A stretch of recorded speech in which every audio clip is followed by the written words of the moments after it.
All right, what's up, y'all? So, got some great info to share today. I had a conversation with one of our community members, Connor, and been trying to get in touch with him for a little bit.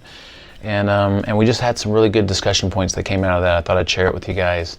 And Connor's one of those guys, you know, it reminds me of our old Facebook group days where you have a lot of people that are in the group, you have people that post regularly and like and comment, but then you have a bunch of people that don't. You wonder what the heck's going on behind the scenes. And then, you know, you talk to someone and they're like, yeah, I pay attention, I follow, I get a lot of benefit out of it, and I'm seeing a lot of great results, but you just never know that until you talk to him. So Connor was one of those guys. We never see him post or comment or like, and at the same time, he's been through a lot of the course material, and he's seen a lot of great changes. Man, the guy has lost like 25 pounds, if I'm not mistaken. He's only been with us like 3 or 4 months, and feels really, really good, but also went through some transitional difficulties in the beginning. So Connor's questions revolve around, and this is what we're going to cover today. I'm going to try to keep it as short as possible. Does he need to change his nutrition if he's doing longer duration exercises? So things like longer hikes, 5, 8, 10, 15-mile hikes. What can he do to improve or increase testosterone production? Okay, which is something that's interesting to a lot of guys, including myself. It's like something that I'm actually focused on a lot. And then the final thing was just how to keep up with all the coursework that's in the community, because in addition to like just being a great place with recipes and posts and stuff, there's a ton of courses and lessons and things, and sometimes I think people can feel overwhelmed with all that. So we're gonna go through each one of those really quick. So let's first talk about long duration exercise and our way of eating. Now I can remember, actually it happens all the time still. If I talk to someone who is not in our world, not in our realm, not in the ancestral health real food realm, or not with the SHT already, and you tell them that you go into workouts fasted, and a lot of us fast post-workout and we don't consume anything during the workout, like it's difficult for most people to comprehend. But we know that we are eating for nutrients and we're training the body to be metabolically flexible, and we know that when we go into a workout, we want the body to understand how to prioritize making its own energy. And to do that, we have to go into a workout fasted. Otherwise, the food in our stomach gives the body a food-based energy source, which is opposite from getting the body to understand how to use its fat stores for fuel and also tap into its glycogen stores for fuel.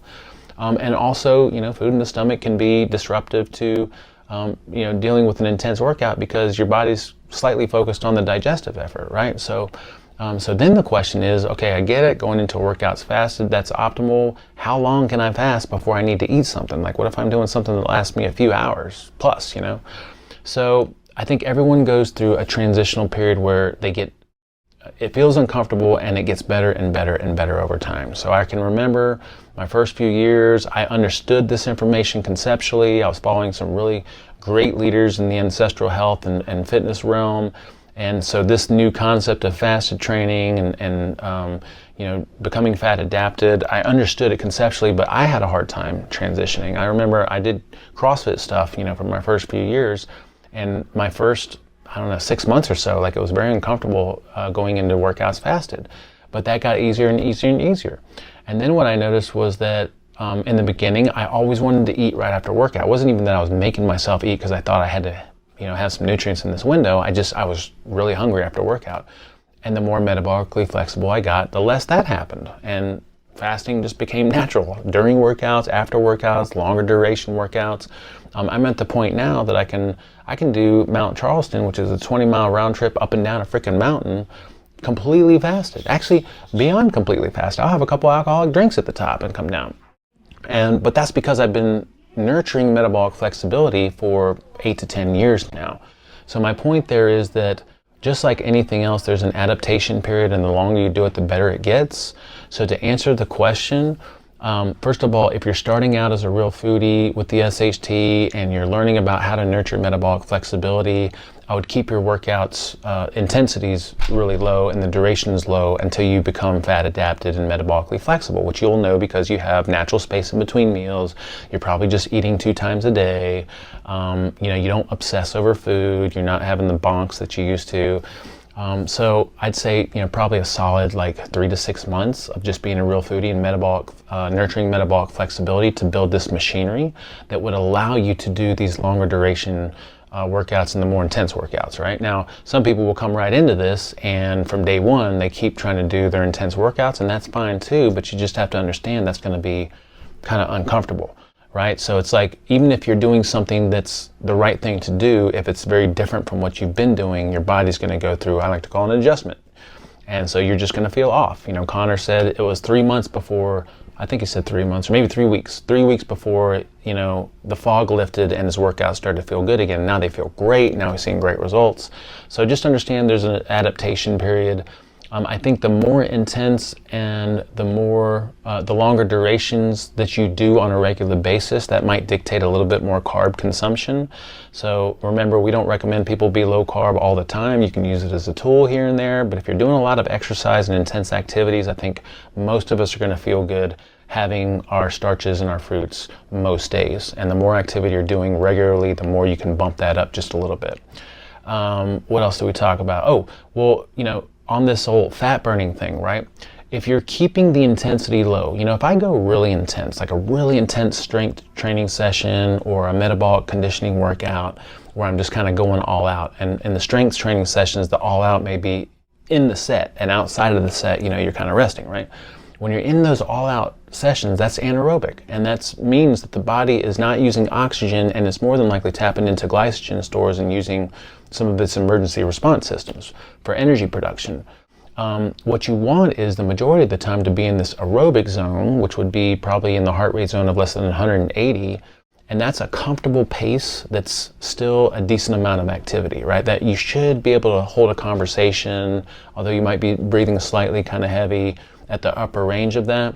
But my point here is that if I'm doing something like a hike, if I'm doing something that's longer duration, cycling maybe, and I'm not pushing that intensity boundary too much, I'm staying underneath that 180 beats per minute, that's the perfect zone for getting the benefits of aerobic exercise and getting cardiovascular benefits and the physical fitness benefits, but then also allowing the body to tap into fat stores for fuel, okay?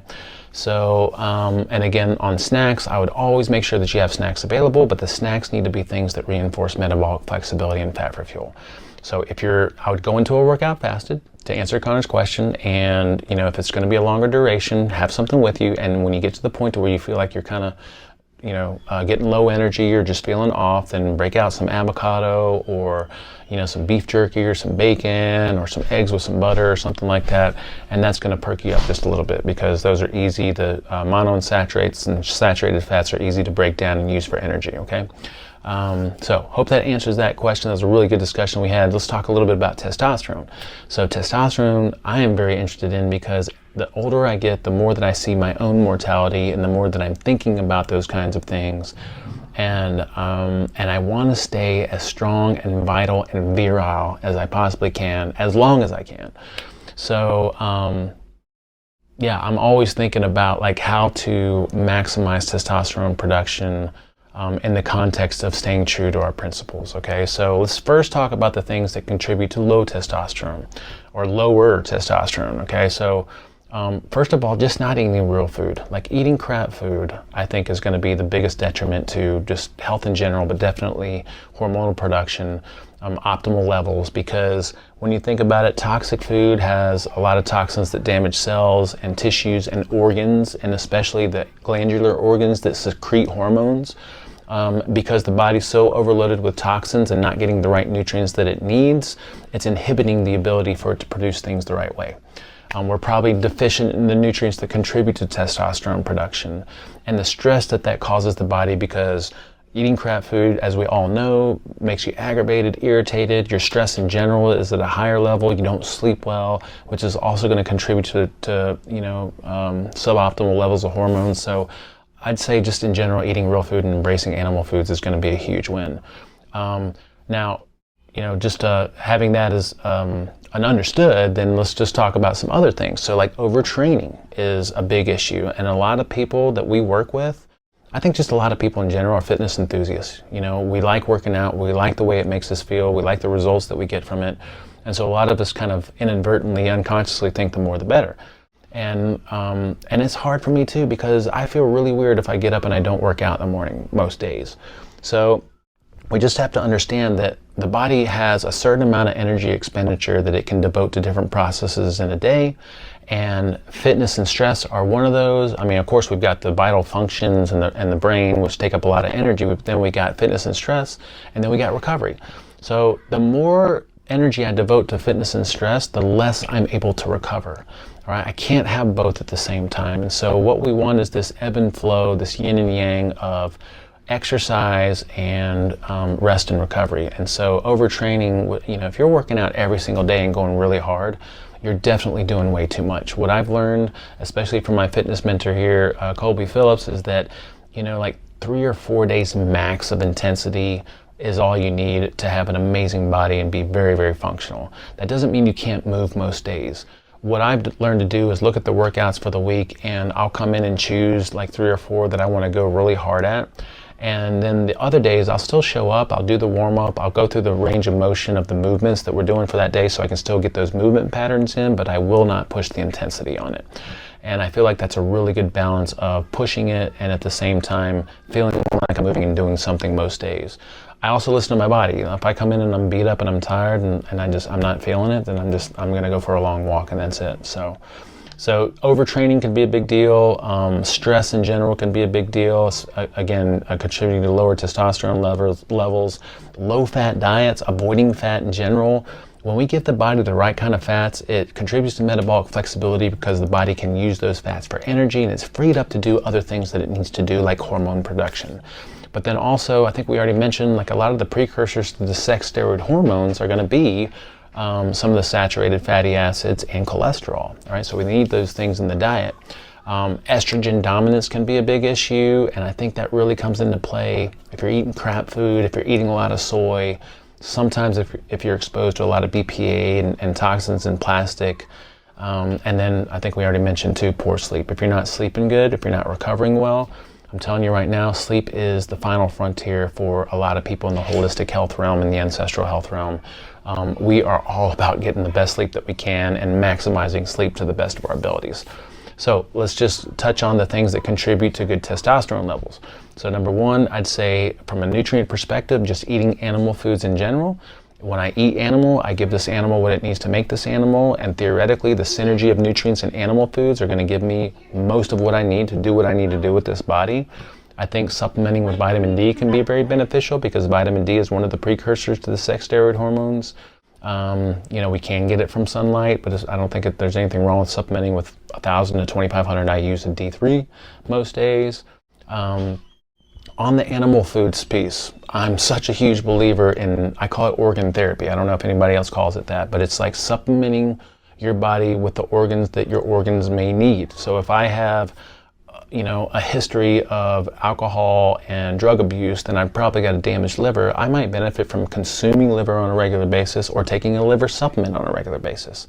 So if we're talking about testosterone production, I think it'd be really beneficial to consume testicles and male parts, Now, where are you going to get that kind of stuff? Well, I don't know. It's kind of hard. But I have a great product that I sell, and what is it called? There's a cytozyme M, which is a male combo, which has a bunch of different glandulars in it and organs in it. And then there's an orchic one, which is just testicles from, hold on, I'll be right back. I'm going to pull it over here. All right, so if you're not familiar with organ therapy, the way that I like to explain it is that like supports like, all right? So just like we want to eat foods that support this animal, we also want to eat organs that support the organs that are in this animal. If I want better brain function, I can consume a little bit of brain. If I want better liver function, I consume liver. If I want better testosterone and male function, then I can consume male parts, right?